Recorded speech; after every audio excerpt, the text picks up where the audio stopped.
ഏത് വീട്ടിൽ ചെന്നാലും ഒരു റൂമിലേക്ക് കയറിയാൽ ഉസ്താദ് ആദ്യം ചോദിക്കുന്നത് ഖിബില എങ്ങോട്ടാണ് എന്നാണ്.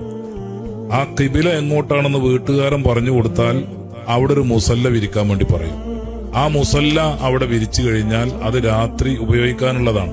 അപ്പൊ രാത്രി തഹജ്ജുദ് നിസ്കാരത്തിന് എഴുന്നേറ്റ് കഴിഞ്ഞാൽ ആ മുസല്ലയിലിരുന്ന് നിസ്കരിച്ച് പിന്നെ ബാക്കിയുള്ള ഒരു സമയമുണ്ട്. അപ്പോഴൊന്നും റൂമിൽ ലൈറ്റ് ഇല്ല, ഞങ്ങളൊക്കെ ഉറങ്ങാണ്, റൂമിൽ ആ സമയത്തൊന്നും ലൈറ്റ് ഇല്ല.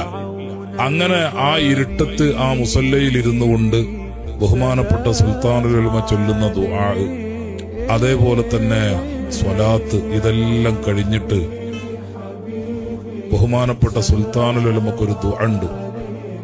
ആ ദുആ അറബിയിൽ കുറെ ദുആർക്കും അതിനുശേഷം പിന്നീട് ആരും കാണാത്ത, ആരും ശ്രദ്ധിക്കാത്ത, ഒരാളുമില്ലാത്ത ആ ഇരുട്ടിലിരുന്നു കൊണ്ട് ഉസ്താദ് ദുആ ചെയ്യുന്നത് പ്രധാനമായ ഒരു ദുആ.